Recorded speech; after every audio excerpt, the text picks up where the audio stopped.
नाशिकच्या खड्ड्यांविरोधात ठाकरेंच्या शिवसेनेचा जनआक्रोश मोर्चा आहे। शालिमारपासून राजीव गांधी भवनापर्यंत जनआक्रोश मोर्चा काढण्यात आला होता। खासदार संजय राऊतांच्या नेतृत्वात हे आंदोलन करण्यात आले। ठाकरेंच्या शिवसेनेचा आज जनआक्रोश मोर्चा नाशिकमध्ये काढण्यात येत आहे। या मोर्चामध्ये खासदार राजाभाऊ देखील सहभागी झालेले। राजाभाऊ, आज खरं तर प्रशासनाच्या विरोधात हा मोर्चा काढला जातोय। खड्ड्यांमुळे आतापर्यंत 6 ते 7 लोकांचा दुर्दैवी मृत्यू झालेला आहे। काय नेमक्या भावना आहेत? प्रशासनाला काय जाब विचारणार आहात? नाही, प्रशासनाला याच्या आधी सुद्धा आम्ही बऱ्याच वेळा मी 2-3 वेळा पत्र लिहिले, माननीय मुख्यमंत्र्यांना सुद्धा मी मेल केला होता की कामं चालू आहेत, कुंभमेळा आहे, सर्वांनाच माहिती आहे। शहराचा चेहरामोहरा बदलायला पाहिजे, बदलेल ही अपेक्षा आहे। आणि स्लॅब कशामुळे कोसळला हे अद्याप स्पष्ट झालेलं नाहीये। तर आपण मोठी बातमी पाहतोय, भाईंदर पूर्वेत मेट्रोचा स्लॅब कोसळलाय आणि यामध्ये स्कूल बस थोडक्यात बचावल्यानं मोठा अनर्थ टळलाय। पण हा स्लॅब कशामुळे नेमका कोसळला याची माहिती अद्याप मिळू शकलेली नाहीये, अद्याप स्पष्ट झालेलं नाहीये। भाईंदर पूर्वेतून ही बातमी येतेय, मेट्रोचा स्लॅब कोसळलाय आणि यामधून स्कूल बस थोडक्यात बचावलीय। हायकोर्टाच्या लिपिक परीक्षेत प्रचंड गोंधळ झालाय। परीक्षेत मोठ्या प्रमाणावर तांत्रिक गोंधळ निर्माण झालाय। कोल्हापुरात विद्यार्थ्यांनी संताप व्यक्त केला। याचा आढावा घेतलाय आमचे कोल्हापूरचे प्रतिनिधी सुनील काटकर यांनी। हायकोर्टच्या पेपरमध्ये तांत्रिक अडचणी असल्यामुळे विद्यार्थ्यांनी काही निदर्शने केले आणि विद्यार्थी आता दसरा चौकामध्ये जाऊया। काय नेमक्या मागण्या आहेत आणि काय नेमकी बिघाड झाली होती? सर्वांनाच माहिती आहे, कालपासून आपण न्यूजला बघतोय की बाबा आतापर्यंत काल जे 16 ऑगस्टला जी हायकोर्टची एक्झाम होती, त्या हायकोर्टच्या एक्झाम मध्ये बऱ्याच ठिकाणी तांत्रिक अडचणी आल्या, पण ज्या ठिकाणी आवाज उठवले गेले त्या ठिकाणचीच फक्त नोंद करण्यात आली। काल नोटिफिकेशन मध्ये औरंगाबाद आणि कल्याण फक्त या 2 जिल्ह्यांचीच नावं घेण्यात आली। बुलेटिनच्या सुरुवातीला एक महत्वाची बातमी, सत्तेतल्या सेनेपेक्षा रस्त्यावरची सेना घातक आहे असं राऊतांनी म्हटलंय।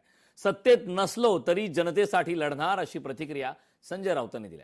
आमदार खासदारांना 50 कोटी आणि मृतांना 5 लाख, मृतांच्या नातेवाईकांना 1 कोटी द्यावे असं संजय राऊत यांनी म्हटलंय। अयोध्याला लुटलं ते नाशिकला काय सोडणार असंही यावेळी राऊतांनी म्हटलंय। भ्रष्टाचाराचा जामनेर पॅटर्न, बनावट वर्क ऑर्डर अशी प्रतिक्रिया राऊतांनी दिली।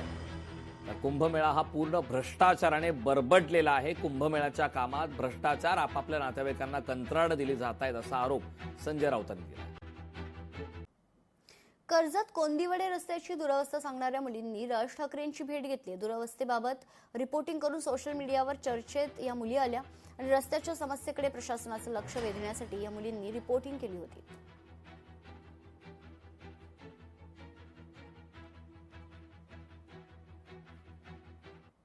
जी व्हिडिओ व्हायरल झाली त्याची राज साहेबांनी दखल घेतली, आम्हाला इथं बोलवलं, त्याचा खूप आनंद झाला। त्यांनी आमच्या पुढच्या वाटचालीसाठी, शिक्षणासाठी शुभेच्छा दिल्या आणि खूप मोठा आशीर्वाद दिला। मला खूपच छान वाटलं। कुठल्याच नेत्यांनी आम्हाला बोलवलं नव्हतं आणि राज साहेबांनी बोलवलं, आम्हाला खूप छान वाटलं। लोकशाही मराठी, ऐका, पहा, जागरूक रहा। बुलेटिनच्या सुरुवातीलाच बातमी मुंबईतून आहे। मुंबईतल्या आयकर भवनला आग लागल्याची घटना घडली आहे। तळमजल्यावर आग लागल्याची माहिती आहे। तर घटनास्थळी सध्या अग्निशमन दलाच्या 5 गाड्या दाखल झाल्यात। मुंबईतल्या आयकर भवनला भीषण आग लागली आहे। तळमजल्यावर आग लागल्याची माहिती असून सध्या घटनास्थळी अग्निशमन दलाच्या 5 गाड्या दाखल झाल्यात। सध्या आग विझवण्याचे शर्थीचे प्रयत्न सुरू आहेत।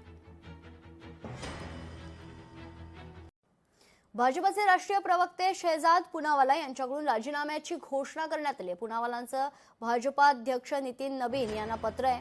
निर्णयामागे आर्थिक आणि वैयक्तिक कारण असल्याची माहिती त्यांनी दिली। यापूर्वी 30 जुलैला राजीनामा दिला होता, परंतु पक्षानं तो स्वीकारला नव्हता।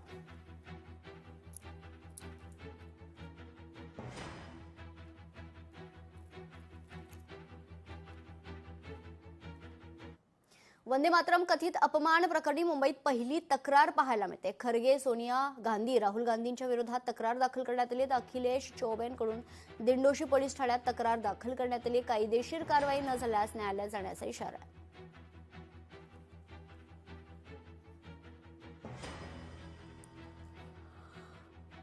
नवनाथ वाघमारेंना महाराष्ट्रातून हद्दपार करा, मराठा समन्वयक गंगाधर काळकुटे यांनी तीव्र प्रतिक्रिया दिली।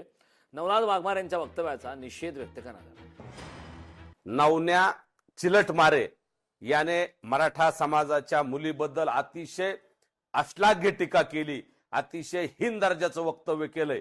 त्या वक्तव्याचा मराठा समाजच नव्हे तर सर्व भारत देशातून, महाराष्ट्रातून या सगळ्या वक्तव्याचा निषेध होतोय.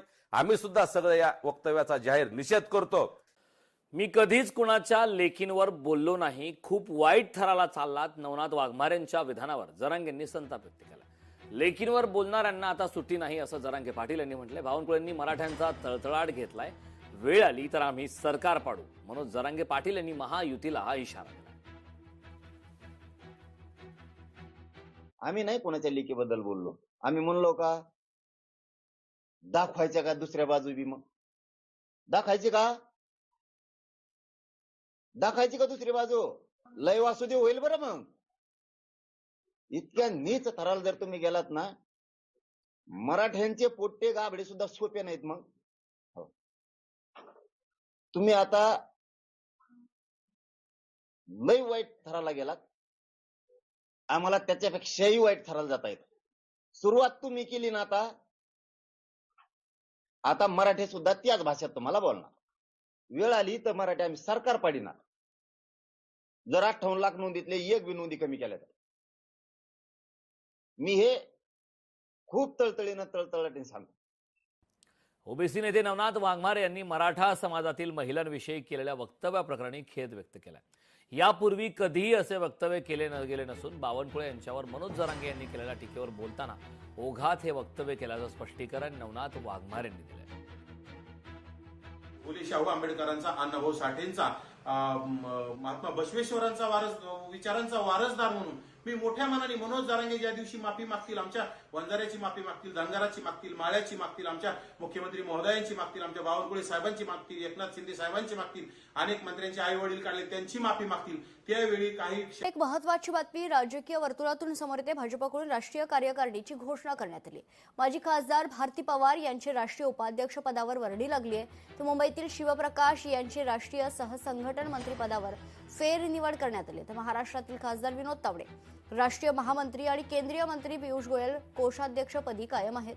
सोशल मीडिया सहसंयोजक म्हणून प्रीती गांधी यांना सध्या संधी देण्यात आलेली आहे. आरक्षणासाठी संविधान बदलण्याची गरज नाही असं रामदास आठवलेंनी म्हटलंय. एससी, एसटी आणि ओबीसींना आरक्षण मिळत आहे. इतर वंचित जातींनाही आरक्षणाचा लाभ मिळायला हवा. दलित पॅन्थरच्या काळातच मराठा समाजाला आरक्षण मिळावे अशी आमची मागणी होती. केंद्रीय राज्यमंत्री रामदास आठवले यांनी या संदर्भातली प्रतिक्रिया दिली. घटनेमध्ये बदल करण्याचा विषय अजिबात नाही, परंतु आता सुप्रीम कोर्टाने असं म्हटलेलं आहे की 50% पुढे आरक्षण देऊ नये आणि त्यामुळं आता सध्या 15% आरक्षण एसटीला मिळतंय, 7.5% आरक्षण आपल्या एसटीला मिळतंय आणि 27% आरक्षण ओबीसीला मिळतंय. तर हे सगळं मिळून आरक्षण हे 49.5% आहे, 49.5% आरक्षण आहे.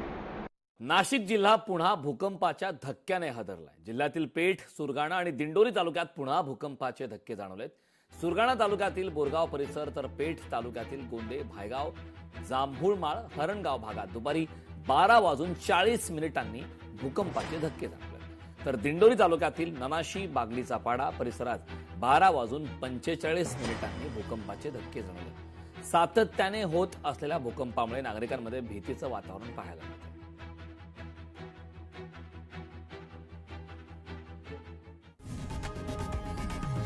लोकशाही मराठी ऐका, पहा, जागरूक रहा.